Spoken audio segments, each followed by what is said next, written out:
Travis is a unicorn. Ashton's just remarkable. Now, that doesn't take anything away from what Ashton Jeanty did. He was phenomenal this year. I love watching this guy play. There is, though, however, a difference between remarkable and unprecedented. College football has never been better. Interest has never been higher. I believe that we are at the dawn of the golden age of college football. It was an epic day of college football. It was one of those days where you fall in love with the sport all over again.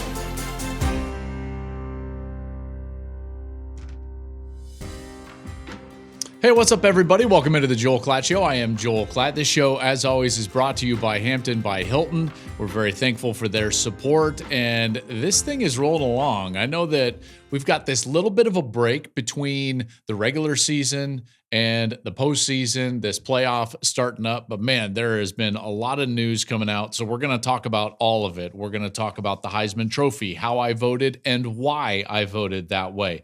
We'll get our thoughts on all of that, including next year, some names for next year. We've got coaching moves that we've got to talk about, including West Virginia and UCF. We have got portal news to get to, and I have got a fix for college football towards the end of this show that I think you're going to love. So you're going to definitely want to stick around for that. But first, remember, wherever you're listening to this show, rate and review us. If you're listening wherever you get your podcasts, that would always help. Invite a friend in there. That always helps as well. If you're on YouTube, thank you very much. Subscribe to the YouTube channel. Make sure to hit that notifications button so you know exactly when we drop all of our content, and then you can be there. Leave a comment down below. I think that a lot of those comments are really good. I think it's good discourse down there. So far as online discourse goes, it is pretty good in those comments. So get down there and comment. And then wherever you like to social media, we are there. We had, by the way, shout out to Kiara and everyone on the digital staff. 2 million views on one of those TikTok videos this week. Or was it last week? I don't know. But that's a lot, I've been told.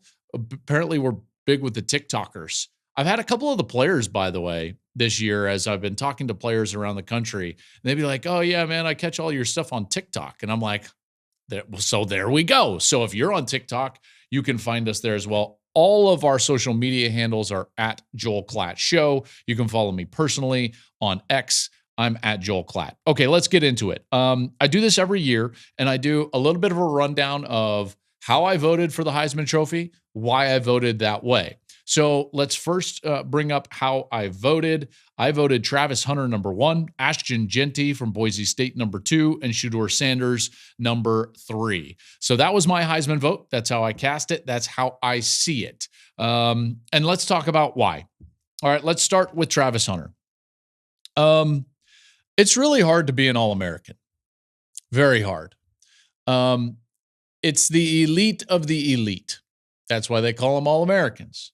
Trying to do that on both sides of the ball is basically impossible. It's unprecedented.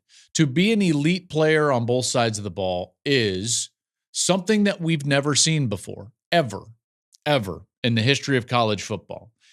Travis Hunter is completely unprecedented in our sports history. So let's just start with that fact. That is an absolute fact. And I believe he is clearly the best football player in the sport. And it's not just me saying it. A guy who I think is maybe one of the best players in the sport's history, college or pro, also believes that. Here's Charles Woodson on Fox NFL Kickoff. Travis Hunter, a special player. There's no two ways about it. I see what you did there. You see what I did? Mm-hmm. It brought me great joy to see you up there on that stage last night, because you are what the Heisman Trophy is all about. It's not about the best running back. It's not about the best receiver. It's not about the best quarterback. It is about the best player. And you were that. Coach Prime, shout out to you for allowing us to witness the greatness that it was this year with Travis Hunter, allowing him to play offense and defense. And you went out there each and every game and you made all the plays. So congratulations to you. We were all in awe watching you this year, playing the ball the way that you did. And we can't wait to see what you do next. So congratulations for being the 89th Heisman Trophy winner. And guess what, man? Those Heisman commercials with me and you on defense against all of those offensive players, we're going to have some fun, man. The Heisman house is going to be lit. I love that. Charles Woodson. It is fascinating. I think there was a large pushback against Travis Hunter, and I just want to address that pushback before I get into him as a player, because again, he's totally unprecedented. There's no comp. There's no comp for Travis Hunter. He's clearly the best player in college football, and I think that bears out with a lot of the data. But just one thing on some of the pushback, he got a lot of that pushback because of who he plays for. And that's very apparent. There is a sector of people that just didn't want to see Deion Sanders and Colorado and Shedeur Sanders and Travis Hunter have any success at all. There was a sector of people like that. And there were a lot of people that voted that way. I saw a few ballots, people posting this online, which is wild, posting that they didn't even have Travis Hunter in their top 3. That's absurd. And that reeks of bias. Reeks of it. That reeks of something other than actually watching this sport, covering this sport, and voting with some honor about what happened on the field. Because again, this guy did not have a comp. It's totally unprecedented what he did. You know, I look at what he did on just one side of the ball, like the offensive side of the football. And he is the Biletnikoff Award winner, best wide receiver in the sport, which in and of itself is insane.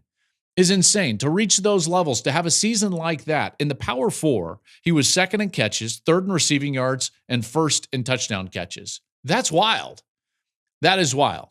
Just to have a season like that. I saw some people posting online like, oh, he's kind of like an above average wide receiver. Above average? He's the Biletnikoff winner. He's an All-American wide receiver. Oh, and by the way, he's also the Bednarik Award winner, the Paul Hornung Award winner, the Walter Camp Player of the Year, and the AP Player of the Year.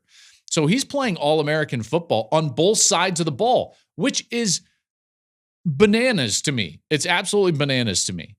4 interceptions, 1 forced fumble. That forced fumble ended up winning a game for them in that wild game that they were able to win against Baylor. There's only one comp for Travis Hunter, and he doesn't wear a football uniform, and that's Shohei Ohtani. Ohtani and what he's doing in baseball, being a premium pitcher and position player / hitter, is the only comp for what Travis Hunter is doing. This guy is absolutely incredible. His instincts are incredible. His athleticism is through the roof. His football IQ is through the roof.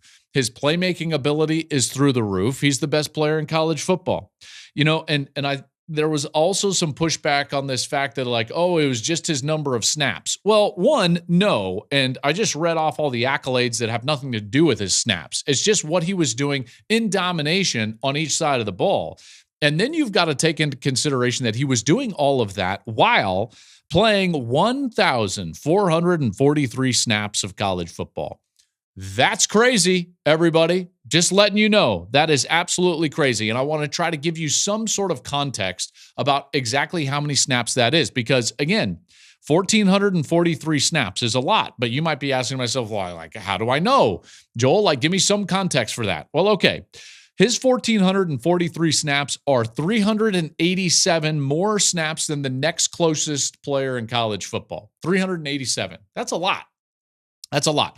So the difference between number 1 in snaps and number 2 in snaps in college football, the entire sport, is 387 snaps. Now, if you were to go from number 2 and then subtract 387 snaps from that player, like, where do you get to? Well, I can tell you, you get to player 1,236. So you go from Travis Hunter to the number 2 player in college football in terms of total number of snaps. And then to take that same margin and place that margin below the number 2 player, you've got to get to player number 1,236. What? Okay, so it's not just volume, though, because he's going out there and playing All-American football on both sides. Biletnikoff, Hornung, Walter Camp Player of the Year, now the Heisman Trophy. Again, in the Power 4, just his wide receiver numbers, second in catches, third in receiving yards, first in touchdown catches. He had 4 interceptions. He had 1 forced fumble. He only had 38 targets as a defensive back. I've heard people take swipes at his defensive numbers. It's like, well, he doesn't have defensive numbers. Exactly, because the ball doesn't go his way. What is the number one compliment any offense can pay a defensive back? don't throw it at him, which is exactly what happened. 38 targets. In terms of, starting corners in the country, that's 231st in the country. So he got no action. Why? Because every offensive coordinator and quarterback would go into that game and say, we're not throwing at number 12. Why? Because number 12 is the best corner in the country. Debatable with Will Johnson right in there. I think he was as good as any corner in the country. So why did I vote for Travis Hunter? Because Travis Hunter was doing things that we've never seen before in the history of the sport. We might not ever see it again. It wasn't just a historic season. It was a totally unprecedented season. He was doing things that, quite frankly, bend the mind. The number of snaps and the level at which he played in those snaps is something that I just don't think that we're ever going to see again. I really don't. And that brings me to my number 2 choice for Heisman. You see, because some people just hated Travis Hunter, so they left him off their ballot totally. I completely disagree with that strategy. I want to honor every great player in college football. Therefore, a clear number 2 for me was Ashton Jeanty, and it was actually pretty close. And I think it was pretty close for a couple of factors. So before I talk about Jeanty, I do want to talk about some of these outlying factors that I think made this race really interesting. It wasn't just the fact that we had this unicorn of a player in Travis Hunter. It was also the year that we had, because it was such a unique year in college football. Think about it this way. We didn't really have a star or a productive star on any of the big boys, the top 5 teams in the country. Because normally that's where our Heisman Trophy winner comes from, is the best running back, or namely the best quarterback on the best team. Well, Oregon had a great year, and Dylan Gabriel was very solid, but his numbers really didn't do anything when you would compare him to players like Cam Ward or Kyle McCord or Shedeur Sanders or some of these other quarterbacks around the country. And quite frankly, some of those quarterbacks just had too many losses that I mentioned. So you didn't get that quarterback push that you normally get with this trophy, which makes this year, 2024, I think incredibly unique, very unique. The fact that Dylan Gabriel wasn't a real favorite at any point, never really got the momentum going on his side, opened it up for a lot of different players, including a hybrid unicorn like Travis Hunter and a Mountain West running back from Boise State that was doing remarkable things on the football field. I love watching Ashton Jeanty. Another factor that you have in all of this is the fact that I think Travis really kind of locked in this Heisman with about 3 weeks to go, which meant that for the last month, everyone was trying to find alternatives because, again, there was a sector and unfortunately a large sector of people that just didn't want Travis Hunter, and they didn't want Deion Sanders and Shedeur Sanders, and they didn't want any part of that. So they looked for avenues to try to find an alternative, and Ashton Jeanty was that alternative because of the remarkable season that he was having. And then all of a sudden, it got very close late. I don't believe it should have gotten that close. Again, Travis is a unicorn. Ashton's just remarkable. Now, that doesn't take anything away from what Ashton Jeanty did. He was phenomenal this year. I love watching this guy play. There is, though, however, a difference between remarkable and unprecedented. There is a difference. And as remarkable as his season was, it wasn't Travis Hunter. And so you look at his season, it's 344 carries. I actually love his volume. It shows me that he's willing to take those carries and can produce through a high volume of carries, which a lot of running backs can't do. Just south of 2,500 yards. Here's what I love most about him. I think that his combination of strength and balance make him very unique. His ability to produce through contact. Nobody had more yards after contact than Ashton Jeanty. He was remarkable at it. I love his vision. He's an elite back. He had a lot of catches last year, over 40 catches in a season. This year, not quite as many, partly because why expose him to more hits and touches when he's already getting 26 touches a game just in carries, right? So he would get a couple of more touches through the year, get him to about 28 touches a year. But man, what a player. I mean, I'm telling you, He is as good as any back out there. I think he's got a good chance to be a first-round running back in the NFL draft. Unfortunately for Genty, as is the case with every running back, it's so position specific in terms of value, what teams actually need a running back, where are they going to value the running back position, that it's not like other positions where you can just say, yes, absolutely, he's going to be a first-round player. Now, do I think he could be the first running back taken? Yeah, I think he's got that type of ability because he's phenomenal. He's a remarkable player. I love watching Ashton Genty play. He is in a lot of ways everything that you want in a back. Everything. Now, again, I wish he would have had a few more catches this year, but he had them last year. I would say that the knock against Genty, would be probably like the Mountain West aspect of this. You wonder to yourself at times, like, well, are there other guys that could have done that? What would Skattebo have done if he could have played a Mountain West schedule? And I think that can enter your head. Now, is that a knock against Genty? No, it's not. I think it's the reality of the levels of college football and maybe the schedule that he played. Okay. I think that his production being compared to Barry Sanders was a bit of a stretch. Barry did it in 11 games, folks. All right. Barry's mark doesn't even encapsulate his season because at the time in 1988, they didn't count bowl game yards, which he had like another 300 yards. His real number is like 28 something, and like that's the real number. So to say like, oh, he's about to break Barry's mark. No, he's not.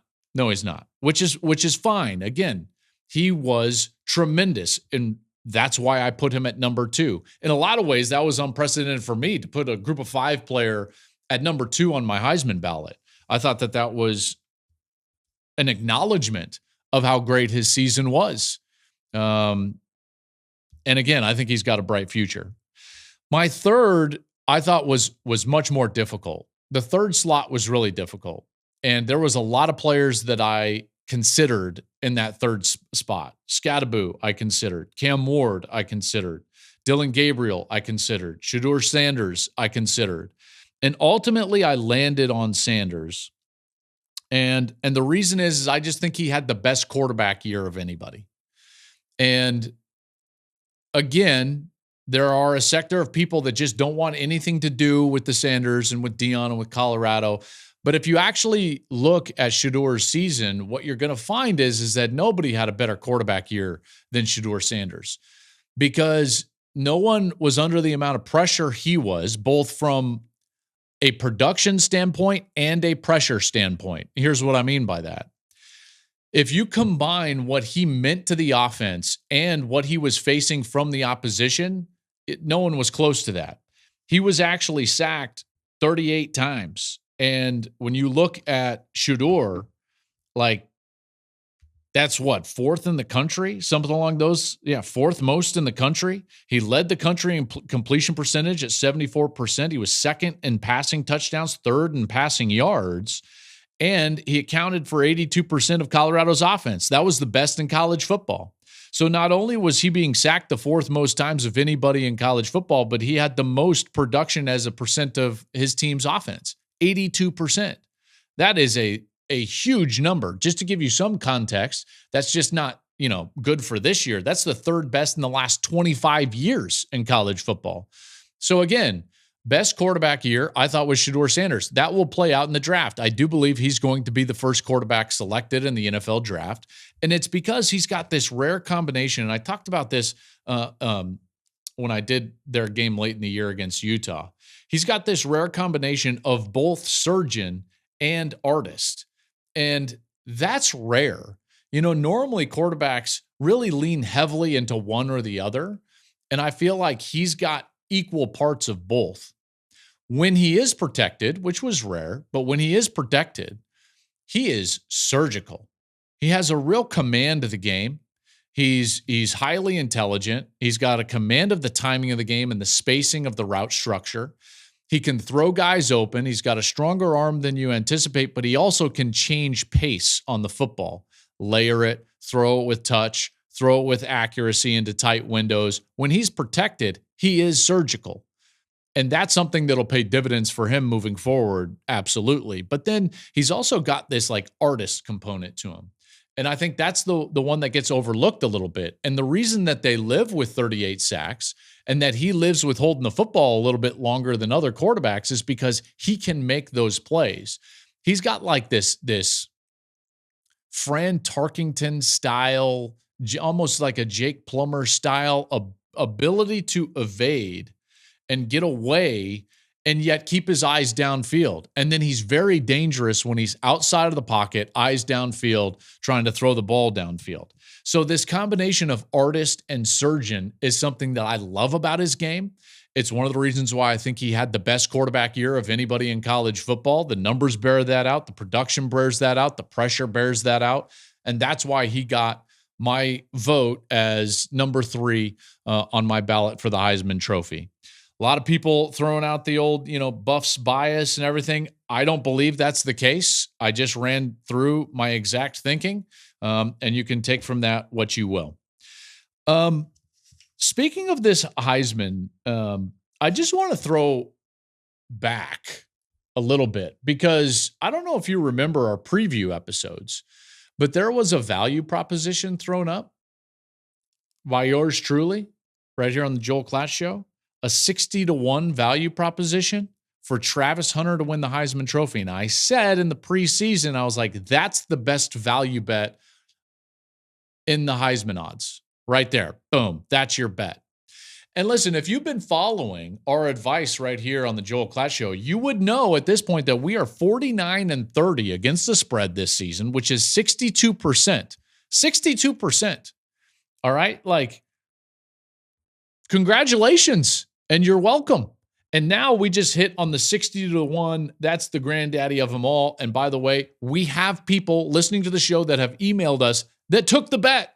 Let's go with Michael. I'm not going to use his real name. So we're going to just, we're going to do this real Goodfellas style here because Michael, I don't want you to have to report anything about what you're about to win and cash in on. So Michael, air quotes, He writes into the mailbag. He says, Joel, because of your preseason bets, I am about to win $12K on Travis to win the Heisman. Thank you for the awesome pick. And I want to know what you're hearing / thinking on what he will play in the pros. Michael, congratulations. All of you, congratulations, by the way, on the picks. Mike, I will say this about Travis in the pros. I think Travis is going to be primarily a corner in the pros, and then he'll be like a third wide receiver. I do think he's going to play both ways. I think it can happen, and he's proven that he can do it at a high level. Again, an extremely high level. It's not like he's an average defender and a great wide receiver or an average wide receiver and a great defender. He is a great player on both sides of the ball, All-American caliber player on both sides of the ball. And that was playing 1,400 snaps. You won't have to do that at the NFL level. See, that's why I think he should be a number 3 wide receiver. When you're a 3 wide receiver on an NFL roster, you're going to get between, 28 and 40 snaps, depending on the personnel groups used and the game plan used that day. Well, then you go play defense, you're going to get like 60 to 70 snaps max on the defensive side. Maybe you can even take a couple of those off if you played nickel. And now all of a sudden you're playing far fewer snaps than you would be in the college game. At the National Football League level, there's breaks in between. The pace of the game is much slower. I think Travis can play both ways, and I think that he will play both ways. That's my guess kind of moving forward for him. I think that we should also discuss what was Deion Sanders' role in this Heisman Trophy. We don't always discuss a coach's role. Sometimes it can be like the system that got players the volume of numbers that they got, and we'll talk about that, so specifically with quarterbacks. But this is different because it's not a system, it's a belief. And I think Deion did play a huge role in this Heisman Trophy. For obvious reasons, yes, but I want to discuss a few. Like the question of could Travis have done this anywhere else? Everyone thought he was going to Florida State before he flipped and went to Jackson State and went with Deion Sanders to Jackson State. Could he have done this at Florida State? My answer is no. Could he have done this for any other coach? My answer is no. This is what makes the entire situation unique. And this is something that I think you need to hear from me. I'm around coaches all the time. This is my job. This is my life in a lot of ways. And I'm here to tell you, Travis Hunter would not have done this anywhere else. He is one of one, and he's playing for a guy who's one of one. You see, it takes a unique, rare, almost unicorn level of these next two things that I'm going to talk about, which are foresight and fortitude. Foresight and fortitude. You see, his coach has to have those two things in abundance. In abundance. Let me give you the examples exactly what I'm talking about. The foresight. You see, coaches generally live day by day. They have the blinders on, and they are going about and they talk about constantly, like, what can I do today that will make me better? How do I get better today? And that's a great mindset. I am not knocking that mindset, but that's how coaches live. They live day to day. And what becomes impossible for them is to kind of like see through the forest and like see what's on the horizon. You see, I think Deion has incredible foresight. And the example would just be like a normal week of practice. Let me paint a picture for you. Let's say you're the head coach and you've got this player playing both ways. And let's say like maybe he even got like banged up a little bit and maybe the defense didn't play all that well and there were some miscommunications in the secondary or the offense didn't play well and the quarterback and the wide receiver, maybe they weren't on the same page that week. And here you are the next week in practice and the media is breathing down your neck and here's your best player. He's your guy, but he's not practicing on Tuesday or Wednesday because he needs to rest because he played both ways on Saturday. So he's there and he's got the call sheet and he's taking mental reps, but he's not in pads and he's not practicing. You see, you've got to have incredible foresight and fortitude as a coach at that moment to not scrap the entire plan, because every other coach in America would not look at the horizon at that moment. No. Not with the media breathing down their neck, not with the offensive coordinator demanding the time from the player and the defensive coordinator demanding the time from the player. So his staff is demanding the time. The media is demanding the time. Everyone's demanding it. And the coach just wants to go day by day. And guess what? Deion's the only guy that was going to live with that. Do you know how I know that? Because he told us that. He doesn't care what you think about him. Check this out. Block it out or use it. I don't care.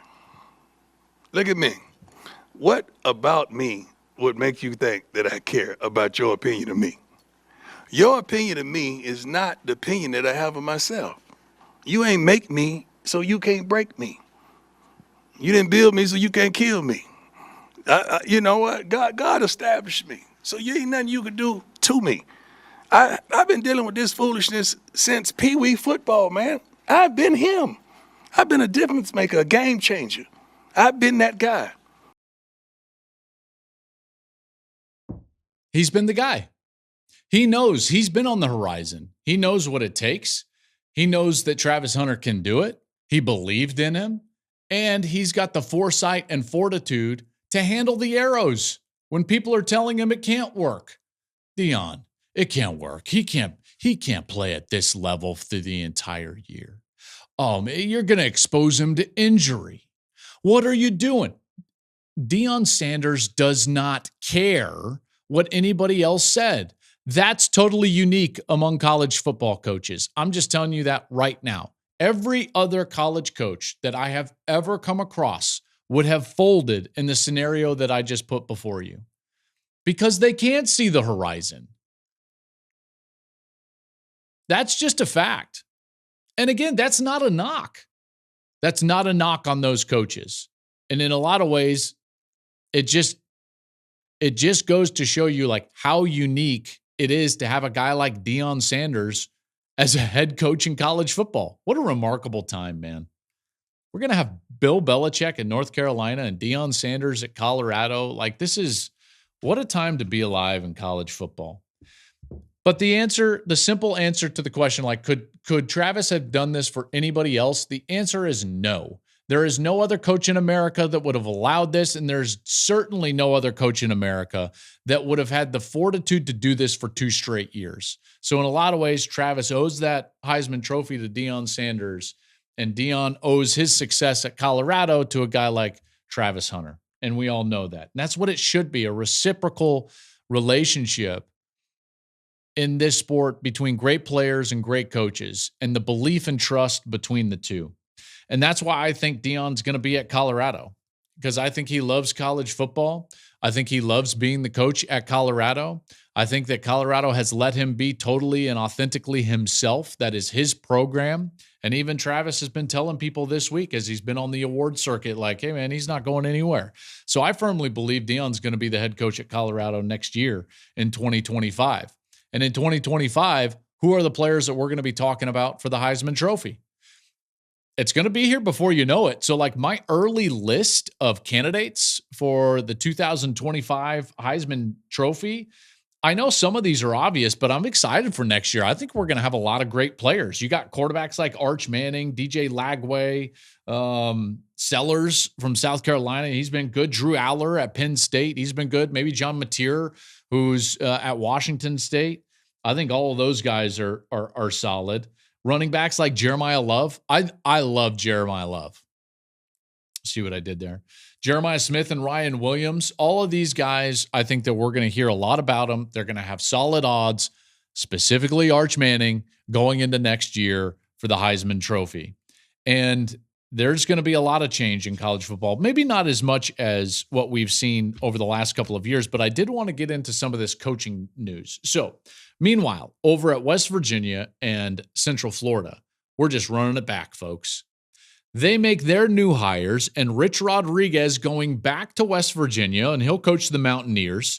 And Scott Frost is going back to Central Florida, and he will coach UCF. How about that? We're just putting the band back together.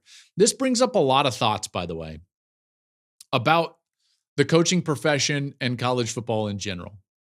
I think that there are two beliefs among college football coaches. I do think that both of these are wrong. One of them only recently has become wrong, and the other one I think has been wrong for a long time. So here's the two beliefs, and then I'll go through each of them. The number one belief that I think most college football coaches, I'm talking about head coaches and assistant coaches, but most of these guys all have this like inherent belief that the grass is always greener on the other side. Maybe that's a human characteristic, but I'm telling you, man, in college football circles, it runs rampant. And, you know, I talk to these guys and every one of them believes that all of their competitors don't have the same issues that they deal with.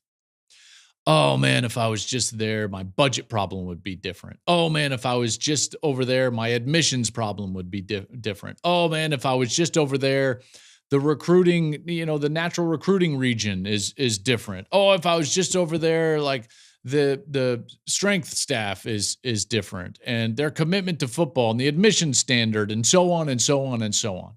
The relationship with the school, the relationship with the fan base, and the media. Every single coach looks at his situation and he views the grass being greener in other situations. It's just the inherent nature of this sport, okay? And what's interesting is that I think that you also get this from the school side. I think athletic directors do this as well, and they think to themselves like, you know, I wish my coach was a lot more like that guy. And so what you've got in the past is a lot of movement in this sport, whether it's from the schools and the administrations that are moving on from coaches, paying out these buyouts and just trying to redo everything with a new coach, or it's coaches moving to the grass being greener somewhere else. And they just think that all of their problems are going to be fixed by location and program. And the reality is that that's not true. It's just not. I'm around every single program, big and small, and every single one of them has problems. Every one of them. Every one of them has inherent issues. Some of them bigger than others. Sure, you bet. And you might say like, Joel, you're crazy. Like that school, it's got everything. No, that's not the case.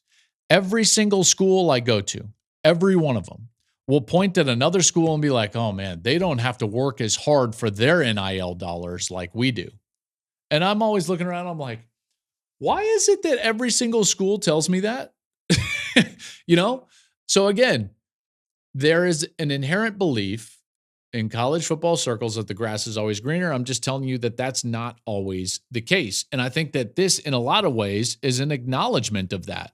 Rich Rodriguez going back to West Virginia, Scott Frost going back to UCF, and Notre Dame, by the way, I didn't even bring this one up, signing Marcus Freeman to an extension, getting ahead of anything that could come up down the stretch here as he's in the playoffs and could potentially make a nice little run in the playoffs. So not only is the administration in this case for Notre Dame saying like, hey, grass isn't always greener. Has it been perfect with Marcus Freeman? I don't think it's been perfect with Marcus Freeman. Is he a damn good football coach? Yeah, you bet. You bet. And why not build? Why not be where our feet are and build and lean in? Because from an administration standpoint and a program standpoint, think of the cost that takes now to switch out your coach. The buyout of his contract, and I'm not suggesting that Marcus Freeman was going to get bought out. I'm just saying like this acknowledgement from even the administration, like let's wrap this guy up and extend him and do the right thing. And like grass isn't always greener for us either. And now Rich Rodriguez and Scott Frost, this is an acknowledgement of like, maybe I had it really good earlier in my career at Central Florida and at UCF, and at West Virginia. And Rich Rodriguez even kind of said that when he was like, maybe I shouldn't have gone to Michigan. Why did he go to Michigan? Well, that brings me to this second belief that coaches have, and that is that there is a finite, small number of schools, a very narrow number of schools that you can actually win at the top end with. And that's the one that's actually changing currently. And it is only recently beginning to crumble a little bit, because in the past I would have agreed with those coaches. And when coaches would tell me like, Joel, I've got to go because like you can actually win there. And I'll be like, yeah, you know what? That makes sense. That makes sense because there was a narrow path to actually win a national championship. But what have I been talking about for a long time here on this show over the last couple of weeks, which is like, we are expanding the avenues and the paths to success in college football, which now allow guys to stay at a location and actually win at the top end and be relevant in the sport at the top end and be defined as successful at the top end. That has been a very important truth in college football that has only materialized this year with the 12-team playoff, with these 4 teams that are now in the college football playoff that are just like bonkers to me. You've got Boise State, you've got Arizona State, you've got SMU, you've got Indiana. And it's just like, you bet, man. You got to love this. So now, not only is there an acknowledgement from both programs and coaches that the grass is not always greener on the other side, and I'm here to tell you that's absolutely the case, but there's also a breakdown of this belief of the narrow few number of schools that you can win at, because in operation, we've got 4 schools in the college football playoff that you would never, maybe Boise State, because you would think like a group of 5, but Arizona State, if you had Arizona State, SMU, and Indiana in your playoff at the beginning of the year, that was not a good pick. And yet here they are. And by the way, I really love that. Coaches just walking and going to different places, trying to improve their spot. You're always just trading problems for problems. Why not just be where your feet are at? Make the best of what you know and then move forward from there. And you know what? You can find yourself winning in the top end, which is exactly what teams like SMU, Arizona State, Boise State, and Indiana are doing. Speaking of next year, Beau Pribula will have a new school, and we've got to talk about this transfer portal issue. Beau Pribula is the backup quarterback that has played a decent number of snaps for Penn State, really in every single game. But Beau Pribula posted on Sunday to X that he is transferring from Penn State, and he does this now, 6 days before their first playoff game as they host SMU. And I tell you what, man, this is wild. And I hate it for Beau Pribula. And in his tweet, he mentions the fact that he hates that he's in this situation. And why is he in this situation? Because the transfer portal is open during the season, and it's going to close December 28th. All right. So I tweeted out that, listen, the NCAA has built an incredibly flawed system that is impossible to navigate for these young men. The fact that we have an open transfer portal while the season is still happening is crazy. We have to fix this. We absolutely have to fix this. I feel terrible for Beau Pribula. And guess what? I actually think he's going to regret this later in his life. I'm sitting here now at 42 years old. Do I think he probably is trying to navigate this the best that he possibly can? Yes, absolutely. Absolutely. He's trying to. Is he stuck in an impossible situation? Yes. Yes. And again, the powers that be are making decisions and creating systems that are bad for the individuals that are actually competing in the sport. The players are the ones that are hurt. This transfer portal being open in December while the season is still going on, and more importantly, when the college football playoff is going on, hurts the players. Because Beau Pribula didn't really have a choice. I know that Devin Brown is staying at Ohio State through the end of the season, and then he's going to transfer. But the problem is that the transfer portal for a quarterback, and this is what Devin Brown is going to realize real quick at the end of the year, the transfer portal for a quarterback is like musical chairs. And success as a quarterback is highly dependent on fit. So you've got to find the right chair if you're a quarterback looking to go and start somewhere. So what's he supposed to do? I mean, I'm not going to sit here and tell the kid, hey, man, forget about your own future and just do it for the team.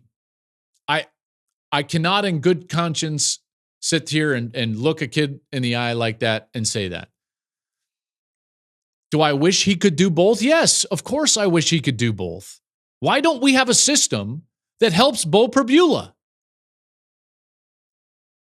I get very frustrated about this because the same people that built the old systems are trying to build the new systems in college football.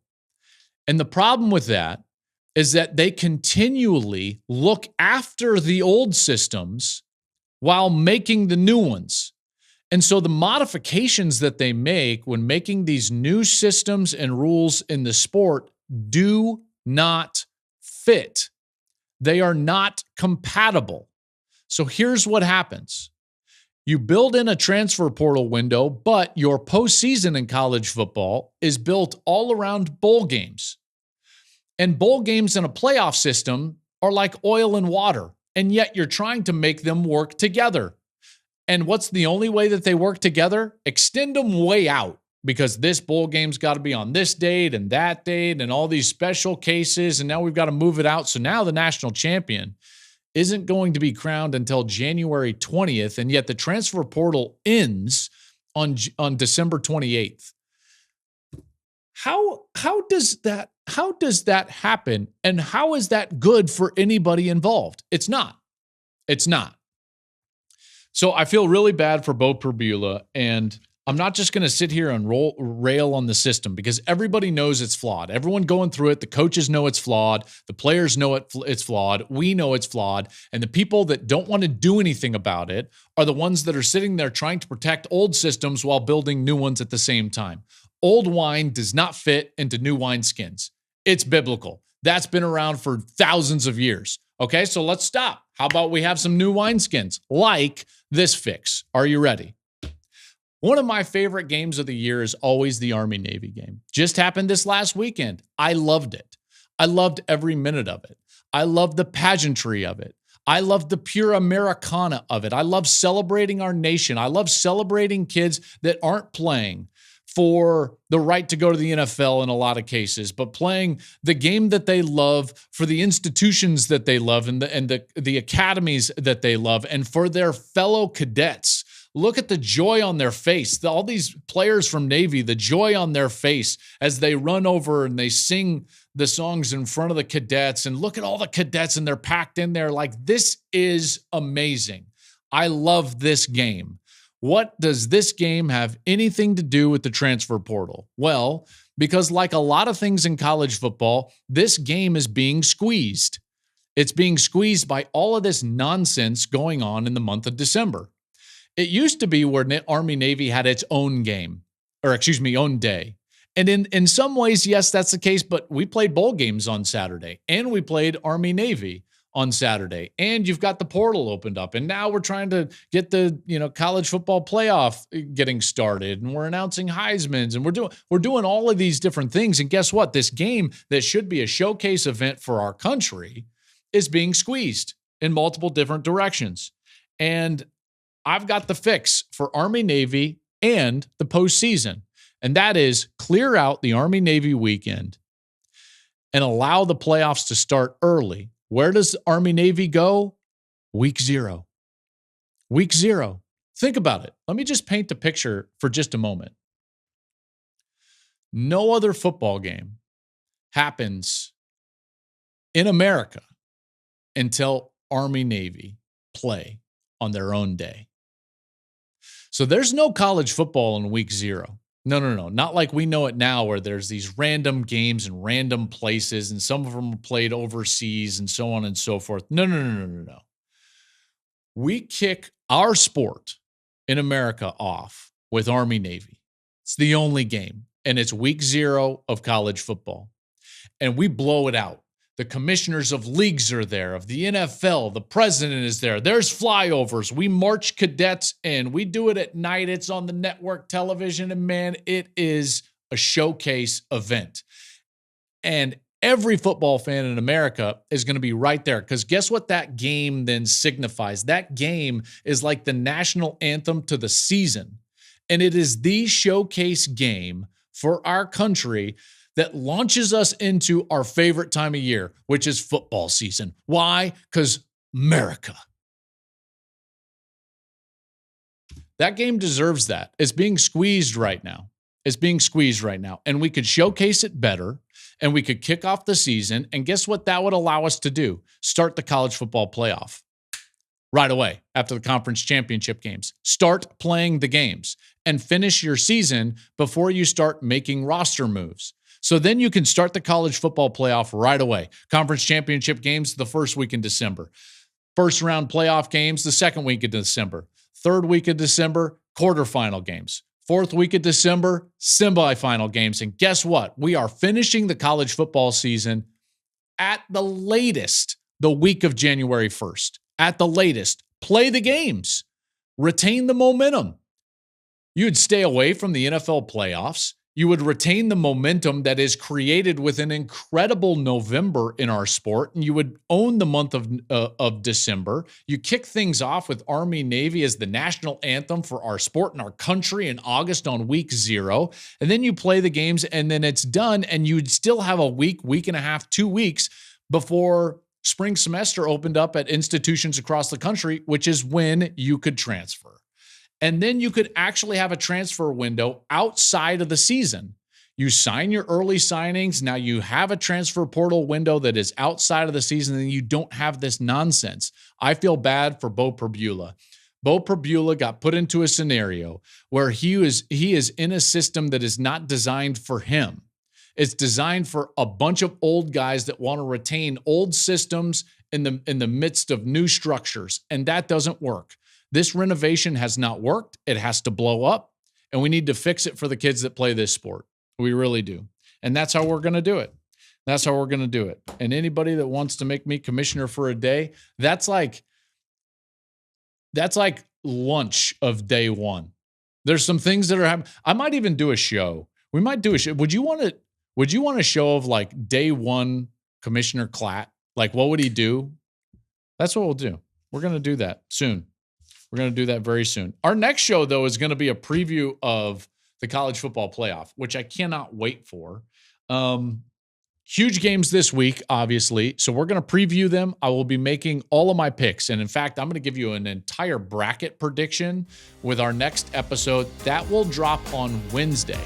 So I've got Wednesday will be my picks and previews for round 1 in college football playoff, plus the entire bracket. That's coming to you on Wednesday right here. Remember to follow us wherever you like to social media at Joel Klatt Show. You can follow me on X. Personally, I'm at Joel Klatt.